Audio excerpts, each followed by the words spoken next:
Terkait dengan penghasilan kita memang sekarang beda-beda. Ya, tapi gaji dan tunjangan itu sama sesungguhnya. Jadi yang membedakan itu tadi penghasilan tambahan, salah satunya adalah tunjangan kinerja. Ya, tunjangan kinerja itu kan. Warahmatullahi wabarakatuh, Bapak Ibu sekalian. Jumpa lagi, apa kabar Bapak Ibu?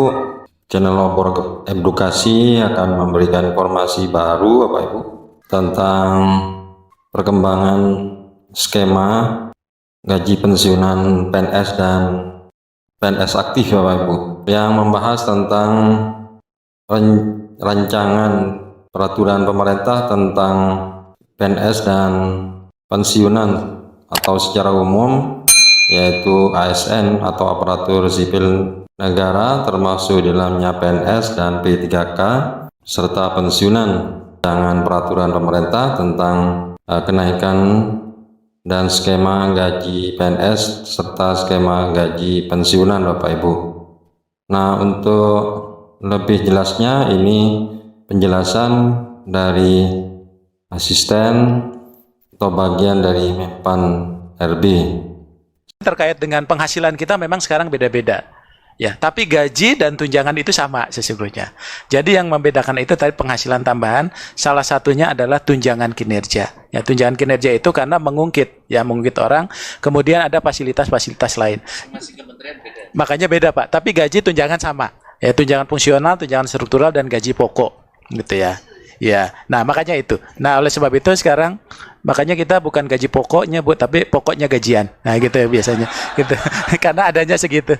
Nah, makanya termasuk juga yang TPP itu yang berbeda-beda, sekarang kita sedang buat regulasinya. Karena ini sistem dulu, Pak, penggajian terpusat itu pernah kita usulkan di Undang-Undang 5. Tapi kan ini kewenangannya.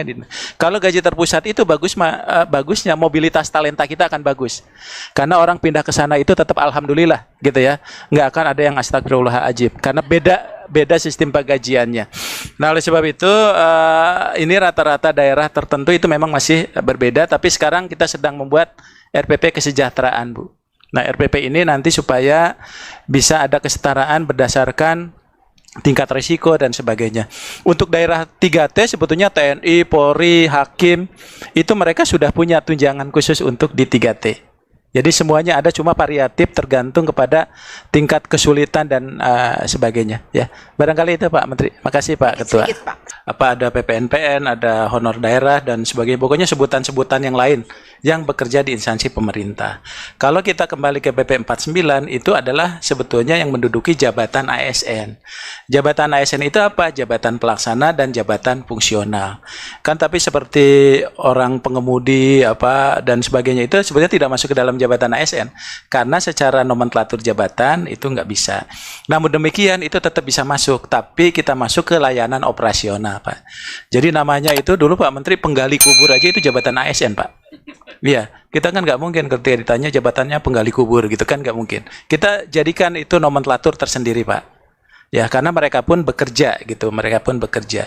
Jadi semuanya baik PPNPN dan sebagainya itu masuk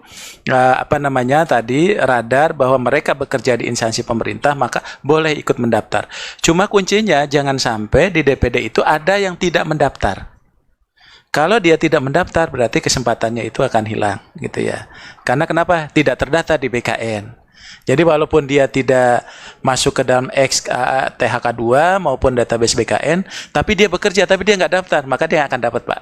Nah, makanya mohon teman-teman di Biro SDM di sini, kumpulkan mereka supaya mereka tetap daftar tuh Bu Silvi. Karena kalau nggak daftar, mereka tidak akan pernah dapat kesempatan untuk